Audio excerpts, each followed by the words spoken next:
So ధూమపానము అనేది తరచుగా మనం చూస్తుంటాం. యూజువల్లీ చిన్న వయసు నుంచి మొదలవుతుంది. సో 18, 20 వయసులో మొదలయ్యి తర్వాత 30, 40 ఇయర్స్ వరకు చేస్తూ ఉంటారు. 18, 20 ఏళ్ల వయసులో శరీరం అనేది గట్టిగా ఉంటుంది. మన ఇమ్యూనిటీ, బాడీ సహన శక్తి అనేది బాగుంటుంది. ఇలాంటి వయసులో మన బాడీకి ఏమి కాదు. అదే 40 ఇయర్స్ దాటాక ఈ స్మోకింగ్ ఎఫెక్ట్స్ అనేవి తెలుస్తాయి. సో స్మోక్ మెయిన్గా ఏం చేస్తుందంటే ఊపిరితిత్తుల్లో మనకి గొట్టాలు ఉంటాయి. సో ఆ గొట్టాల మీద ప్రభావం చూపిస్తుంది. ఇలా గొట్టాలు ఉంటాయండి. దిస్ ఇస్ నార్మల్ ఎయిర్వే, గొట్టం ఎయిర్వే. సో దీని నుంచి ఎయిర్ వెళ్తుంది, మన ఆక్సిజన్ వెళ్తుంది, కార్బన్ డైఆక్సైడ్ బయటకు వస్తుంది. సో స్మోకింగ్ చేసిన వాళ్ళకి ఏమవుతుందంటే ఈ ఎయిర్వేలో ఇలా వాప్ అనేది ఏర్పడుతుంది. దాంట్లో స్మోకింగ్లో ఉన్న నికోటిన్ అనే పదార్థం వల్ల ఈ వాప్ ఏర్పడుతుంది. ఈ వాప్ వల్ల నార్మల్లీ వెళ్ళాల్సిన గాలి వెళ్ళకుండా సగం గాలి మాత్రమే వెళ్తుంది. అదే అల్టిమేట్లీ ఏమవుతుందంటే కొన్ని ఇయర్స్ తర్వాత ఇది మొత్తంగా మూసుకుపోయి, ఇక్కడ తెమడ చూస్తున్నారు కదా, ఇది తెల్లగా ఉన్నది తెమడ, ఇలా తెమడ ఇరుక్కుపోయి అసలే గాలి వెళ్ళదు. ఇలాంటి టైంలో పిల్లి కూతలు రావడము, ఆయాసం రావడము, దమ్ము రావడము, కొద్ది దూరం నడవగానే ఆయాసం వస్తుందన్నమాట పేషెంట్స్కి. ఇది యూజువలీ మోర్ దెన్ 40 ఇయర్స్ వయసులో చూస్తాము. దీన్ని మనము COPD అంటాము, అంటే chronic obstructive pulmonary disease. Chronic అంటే ఎన్నో సంవత్సరాల నుంచి ఉంది, అబ్స్ట్రక్షన్ అంటే ఈ మూతివేత, పల్మనరీ డిసీజ్ అంటే ఊపిరితిత్తుల వ్యాధి.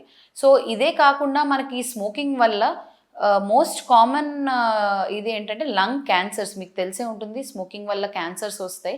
సో లంగ్ క్యాన్సర్స్ అనేవి కూడా వస్తాయి. అలాగే స్మోకింగ్ వల్ల హార్ట్ అటాక్స్ కూడా వస్తాయి. చాలామందికి తెలియని విషయం ఏంటంటే ఈ స్మోక్లో ఉండే నికోటిన్ అనే పదార్థము ఈ హార్ట్ అటాక్స్కి కూడా ఒక కారణము. సో ఈ స్మోకింగ్ అనేది చాలా హానికరము. ఎంత తొందరగా వీలైతే అంత తొందరగా మానివేయాలి. సో స్మోకింగ్ వల్ల మనకి మన హెల్త్ పాడు చేసుకోవడమే కాకుండా పక్కన వాళ్ళ హెల్త్ కూడా, అంటే ఇతరుల హెల్త్ కూడా మనం పాడు చేస్తున్నాం. సో ప్యాసివ్ స్మోకింగ్ అనేది ఉంటుంది. సో ఇంట్లో కనుక ఒకళ్ళు స్మోక్ చేసే వాళ్ళు ఉంటే పక్కనున్న భార్య పిల్లలు వాళ్ళు కూడా ఆ స్మోక్ అనేది ఇన్హేల్ చేసి వాళ్ళకు కూడా ఈ ఊపిరితిత్తుల ప్రమాదాలు వస్తాయి. అలాగే ఆడవాళ్ళల్లో కట్టెల పొయ్యి, బొగ్గుల పొయ్యి యూజ్ చేసేవాళ్ళు ఒక కాలంలో, వాళ్ళకి తెలీదు. సో ఈ కట్టెల పొయ్యి, బొగ్గుల పొయ్యి పొగ వల్ల కూడా ఇలానే స్మోకింగ్తో ఈక్వల్ డ్యామేజ్, ఏదైతే సిగరెట్ స్మోక్ చేశారో అలానే ఊపిరితిత్తులు డ్యామేజ్ అయ్యి 40 ఏళ్ళ వయసు పైగా వాళ్ళు ఈ ఆయాసము, దమ్ముతో ఇబ్బంది పడి ఈ COPD వ్యాధితో ఇబ్బంది పడతారు. సో ఇది ఉన్నప్పుడు ఇమీడియట్గా మీ పల్మనాలజిస్ట్ని మీరు సంప్రదించాలి. సో దానికోసం మేము pulmonary function test or spirometry అని ఒకటి చేస్తాం. ఒక మెషిన్ ఉంటుంది, ఆ మెషిన్లోకి మీరు ఊదాలి. ఊదితే 6 సెకండ్స్ ఊదితే మన ఊపిరితిత్తుల కెపాసిటీ అనేది తెలుస్తుంది. దాన్ని బట్టి ఈ COPD ఉందా లేదా, ఉంటే ఒకవేళ మైల్డ్ ఉందా, మోడరేట్ ఉందా, సివియర్ అబ్స్ట్రక్షన్ ఉందా అనేది తెలుస్తుంది.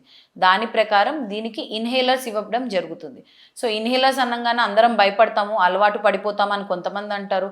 కొంతమంది ఏమో ఇవి మంచివి కావు, సైడ్ ఎఫెక్ట్స్ ఉంటాయి అంటారు. సో ఇవన్నీ తప్పు, నమ్మకండి.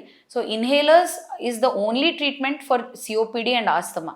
సో ఇన్హేలర్లో ఏంటంటే మనం మామూలుగా వాడే మందుల కన్నా 1000 రెట్లు తక్కువ డోసేజ్ ఉంటుంది. అంటే మామూలుగా వాడే మందుల్లో మిల్లీగ్రామ్ డోసేజ్, గ్రామ్ డోసేజ్ ఉంటే దీంట్లో మైక్రోగ్రామ్ డోసేజ్ ఉంటుంది. ఇది డైరెక్ట్గా ఊపిరితిత్తుల్లోకి ఎఫెక్ట్ చేసి ఈ గొట్టాలని ఓపెన్ అప్ చేస్తుంది, మూసుకున్న గొట్టాలను ఓపెన్ చేస్తుంది. అండ్ ఇంకొకటి ఏంటంటే ఇవి డైరెక్ట్గా లంగ్స్ మీద ఎఫెక్ట్ చేస్తుంది, వేరే సైడ్ ఎఫెక్ట్స్ ఉండదు. మరియు శరీరం నుంచి 12 గంటల కన్నా ఎక్కువ సమయం ఉండదు, శరీరం లోపల ఉండిపోదు ఈ మందు. సో యూజువలీ మేము 2 times 3 times ఇస్తాము ఈ ఇన్హేలర్స్. సో యూజువలీ ఇది శరీరంలో ఉండదు, సో సైడ్ ఎఫెక్ట్స్ రావు, అలానే అలవాటు కూడా అవ్వదు.